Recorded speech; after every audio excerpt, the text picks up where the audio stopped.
नमस्कार, जोहार, मैं संजय और आप देख रहे हैं न्यूज झारखंड। चलिए जानते हैं सुबह से लेकर शाम तक की तमाम बड़ी खबरों को। नियोजन नीति को लेकर छात्रों ने निकाली रैली, 60-40 नए चलतों का लगाया नारा, सड़क जाम। झारखंड नियोजन नीति को लेकर राज्य में छात्रों का बंद का व्यापक असर देखने को मिल रहा है। बता दें, पूरे संताल परगना प्रमंडल में छात्र समन्वय समिति ने नियोजन नीति को लेकर सड़क जाम किया। वहीं दुमका में फूलो झानो चौक पर सैकड़ों छात्र सड़क पर उतर आए और चारों तरफ से सड़कों को जाम कर दिया है। बता दें कि आदिवासी छात्रों के द्वारा सड़क जाम को देखते हुए कई अन्य संगठनों ने भी समर्थन दिया है। वहीं दुमका में बंद को देखते हुए जिला प्रशासन ने सुरक्षा को ध्यान में रखते हुए बड़ी संख्या में पुलिस बलों की तैनाती किया गया है। फिलहाल अभी तक कहीं से कोई अप्रिय घटना की खबर सामने नहीं आई है।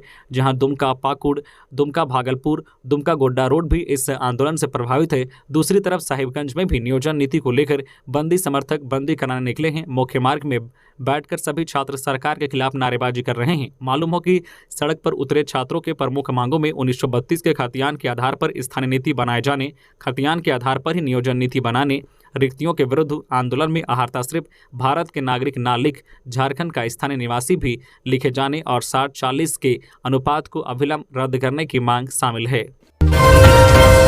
खुशखबरी, वित्त वर्ष के पहले ही दिन सस्ता हुआ गैस सिलेंडर, 92 रुपए की मिली राहत। 1 अप्रैल यानी आज से नया फाइनेंशियल ईयर 2023-24 शुरू हो गया है। यह नया साल लोगों के लिए थोड़ी राहत लेकर आया है। पेट्रोलियम कंपनियों ने आज नए वित्त वर्ष के पहले दिन कॉमर्शियल गैस सिलेंडर के दामों में कटौती की है।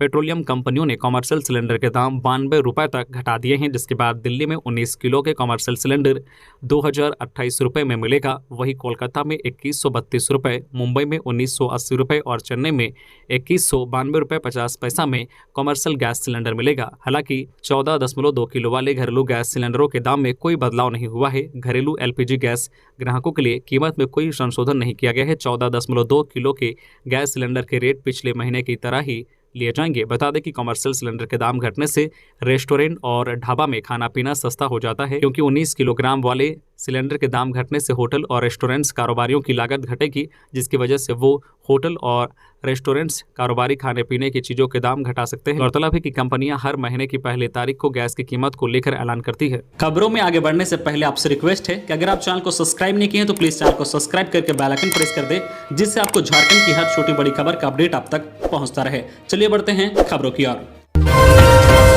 साहिबगंज में नियोजन नीति को लेकर विरोध, सरकार के खिलाफ नारेबाजी। साहिबगंज में नियोजन नीति को लेकर बंदी समर्थक बंदी कराने निकले हैं। मुख्य मार्ग में बैठकर सरकार के खिलाफ नारेबाजी कर रहे हैं। बता दें कि पूरे संथाल परगना में विरोध किया जा रहा है।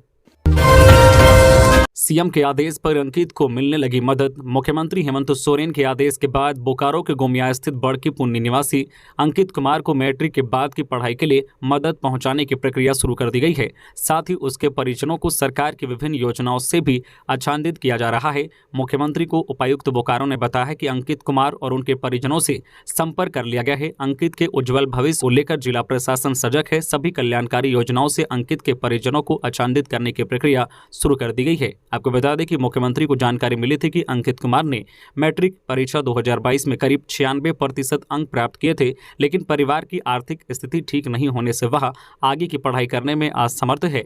अंकित के पिता शारीरिक रूप से कमजोर हैं और मजदूरी करने वाली मां का हाथ पैर वाहन दुर्घटना में टूट गया है। इससे पूरे परिवार को आर्थिक संकट का सामना करना पड़ रहा है। इसके बाद मुख्यमंत्री ने बोकारो के उपायुक्त को मामले की जांच कर अंकित के पढ़ाई के लिए हर संभव सरकारी सहायता पहुंचाने और उसके परिवार को जरूरी योजनाओं से जोड़ते हुए सूचित करने का आदेश दिया। मुख्यमंत्री ने कहा कि पढ़ाई में गरीबी बाधा न बने, इसके लिए सरकार हर स्तर पर कई योजनाएं लेकर आई है। हजारीबाग झंडा चौक पर राम भक्तों का जन सैलाब। हजारीबाग में रामनवमी दसवीं जुलूस को लेकर शनिवार की सुबह हजारीबाग की सड़कों पर भीड़ उमड़ पड़ी। लाखों की संख्या में जुलूस में ढोल ताशा के धुन पर नाचते गाते लाठी तलवार भाला का करतब दिखाते दिखे। अब सड़क पर चलना हुआ महंगा, देना होगा अधिक टोल टैक्स। NHAI ने जारी किया नोटिफिकेशन। आज से सड़क पर चलना महंगा हो गया है, अब आपको अधिक टोल टैक्स देना होगा। NHAI ने इसके तहत नोटिफिकेशन जारी कर दिया है। यह 1 अप्रैल 2023 से लागू हो गया है। NHAI के द्वारा बनाए गए 4 लेन 6 लेन नेशनल हाईवे में चलने वाले कार, जीप, हल्के भारी वाहन, बस, ट्रक इत्यादि से टोल टैक्स के लिए नई दर जारी की गई है।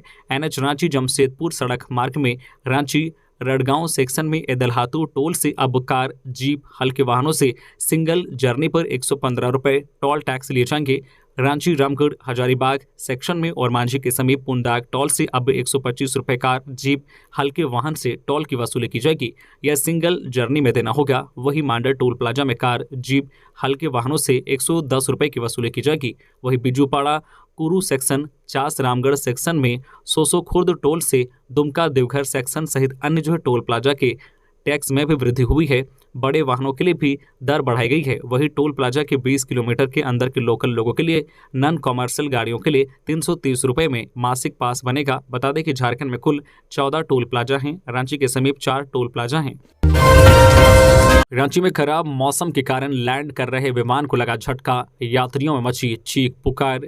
राजधानी रांची में कल शुक्रवार शाम अचानक मौसम खराब हो गया।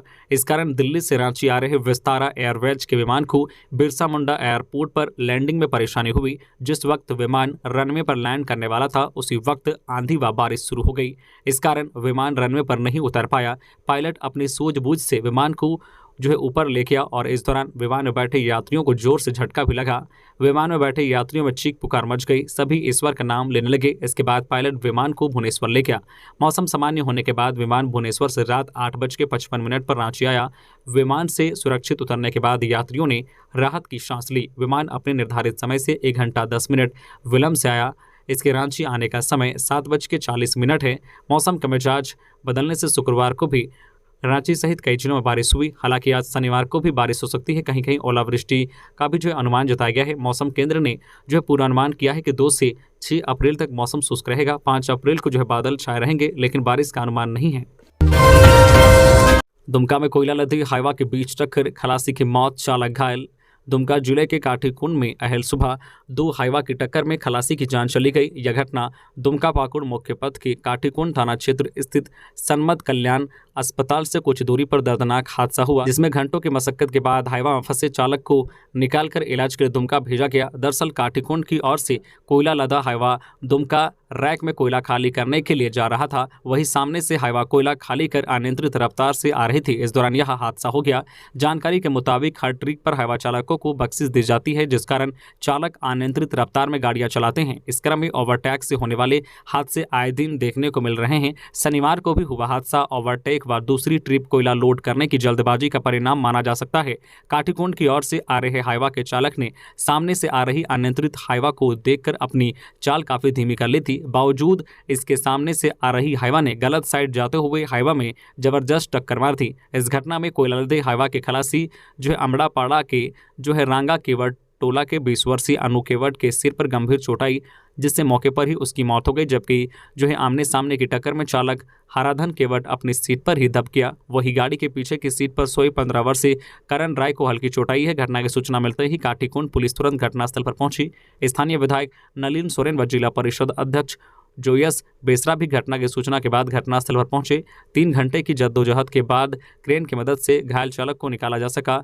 घायल चालक को इलाज के लिए फूलोझानो मेडिकल ले जाया गया। दोनों हाईवा वाहन अमड़ापाड़ा के बच्चू भगत व रवि भगत की बताई जा रही है। बैंक सेवा से संबंधित शिकायत यहाँ करें। अगर आप किसी भी बैंक की सेवा से असंतुष्ट हैं और इसकी शिकायत संबंधित बैंक शाखा में कर चुके हैं, लेकिन 1 माह बाद भी आपकी समस्या बरकरार है, तो टोल फ्री नंबर 144448 पर कॉल कर शिकायत दर्ज करा सकते हैं। इसके अलावा cms.rbi.org.in पोर्टल पर भी शिकायत दर्ज करा सकते हैं। सदर अस्पताल में मॉक ड्रिल, एम्बुलेंस के पहुंचते ही एक्टिव हुआ अस्पताल के कर्मी। प्राथमिक जांच के साथ मरीज का शुरू किया गया इलाज। कोरोना एवं इन्फ्लुएंजा को लेकर सदर अस्पताल रांची में मॉक ड्रिल का आयोजन किया गया। झारखंड में कोरोना के 25 एक्टिव केस होने के बाद अब स्वास्थ्य विभाग अलर्ट मोड पर है। केंद्र सरकार के आदेश के आलोक में उपायुक्त ने सदर अस्पताल में मॉक ड्रिल कराने का निर्देश दिया है। इसी को लेकर आज सदर अस्पताल में मॉक ड्रिल का आयोजन किया गया। सदर अस्पताल रांची में शनिवार को मॉक ड्रिल के तहत एम्बुलेंस के पहुंचते ही पीपीपी किट पहने मेडिकल स्टाफ मरीजों को स्ट्रेचर लेकर अस्पताल के अंदर गए। साथ ही वे मरीज को हिम्मत रखने की सलाह भी दी। अस्पताल के भीतर दाखिल होते ही मरीज के ब्लड प्रेशर, पल्स और ऑक्सीजन लेवल की जांच की गई। मौके पर मौजूद चिकित्सक पर्ची पर दवाइयां लिखी और दूसरी सलाह लिखी। इसके बाद नर्स और दूसरे कर्मी मरीज को आईसीयू यूनिट ले गए और तत्काल ऑक्सीजन मास्क लगाते हुए उसका इलाज शुरू कर दिया। सदर अस्पताल के डिप्टी सुप्रिंटेंडेंट डॉक्टर खतान ने कहा कि अभियान निदेशक द्वारा जारी निर्देश पर सदर अस्पताल में मॉक ड्रिल का आयोजन किया गया। इस दौरान अस्पताल में इलाज में उपलब्ध संसाधनों की व्यवस्था की तैयारियों का आकलन किया गया। डीजी रैंक में प्रोन्नत होंगे प्रशांत सिंह। झारखंड कैडर के 1992 बैच के आईपीएस अधिकारी प्रशांत सिंह डीजी रैंक में प्रोन्नत होंगे। शुक्रवार को मुख्य सचिव की अध्यक्षता में विभागीय प्रोन्नति समिति की बैठक हुई। बैठक में डीजी रैंक के एक खाली पद पर प्रशांत सिंह को प्रोन्नति देने पर सहमति बनी। मुख्यमंत्री की सहमति के बाद इस संबंध में अधिसूचना जारी कर दी जाएगी। नीरज सिन्हा की सेवानिवृत्ति के बाद डीजी रैंक का एक पद फरवरी महीने से खाली था। प्रशांत सिंह वर्तमान में पुलिस भवन निगम में प्रबंध निदेशक के तौर पर पोस्टेड हैं। हाईकोर्ट नया भवन 1 माह में होगा तैयार। झारखंड हाईकोर्ट का नया भवन 30 अप्रैल तक तैयार हो जाएगा। इसके बाद इसे हाईकोर्ट को हस्तांतरित कर दिया जाएगा। राज्य के भवन निर्माण सचिव ने शुक्रवार को यह जानकारी हाईकोर्ट को दी। इस पर चीफ जस्टिस संजय कुमार मिश्रा की और से जस्टिस आनंद सेन की अदालत ने मामले की सुनवाई 4 मई को निर्धारित की। अदालत ने भवन निर्माण सचिव से कहा है कि हाईकोर्ट के वकीलों से नए भवन में उन्हें होने वाली जिन समस्याओं से अवगत कराया है उसका हल बैठक कर निकाला जाए। लोहरदगा में बेमौसम बरसात से जनजीवन अस्त व्यस्त। लगातार 3 दिनों से हो रही बारिश से जनजीवन अस्त व्यस्त हो गया है। गुरुवार को रुक रुक कर हुई बारिश से रामनवमी का त्यौहार पर भी असर पड़ा। शुक्रवार की सुबह से ही रुक रुक कर बारिश से लोग परेशान दिखे। लोगों का कहना है कि मार्च महीने में हो रही बारिश से फसलों को नुकसान तो होगा ही, स्वास्थ्य पर भी इसका असर बुरा पड़ेगा। लोगों का कहना है कि सुबह शाम ठंड लगने और दिन में गर्मी लगने से सर्दी बुखार जैसे बीमारियों का प्रकोप बढ़ गया है। इधर किसानों का कहना है कि खेतों में लगी फसल को इस बारिश से नुकसान होने की संभावना बढ़ गई है। खेतों में लगा मिर्चा, टमाटर, नेनुआ, झिंगी, करेला, फूलगोभी, बंधा गोभी, शिमला मिर्च, बोदी, भिंडी, पालक, साग जैसे सब्जी के खेत को नुकसान हो रहा है। इसके अलावा आज भी कई क्षेत्रों में बादल छाए हुए हैं और शाम तक कई जिलों में बारिश होने की संभावना जताई गई है। गिरिडीह के नगर पुलिस ने पूर्व वार्ड पार्षद सह भाजपा नेता को किया गिरफ्तार। जिला बदर तड़ीपार होने के बाद भी भाजपा नेता सह पूर्व वार्ड पार्षद शिवम आजाद पिछले 3 दिनों से बक्सीडी रोड स्थित अपने घर में आराम फरमा रहा था। हालांकि जैसे ही इसकी सूचना नगर थाना प्रभारी आर्यन चौधरी को मिली, पुलिस शिवम के घर पहुंची और उसे गिरफ्तार कर लिया। आईजीपी अब बन सकेंगे एसीबी के प्रमुख। भ्रष्टाचार निरोधक ब्यूरो एसीबी को पुनर्गठित करने के संबंध में कल शुक्रवार को मंत्रिमंडल सचिवालय एवं निगरानी विभाग ने अधिसूचना जारी कर दी है।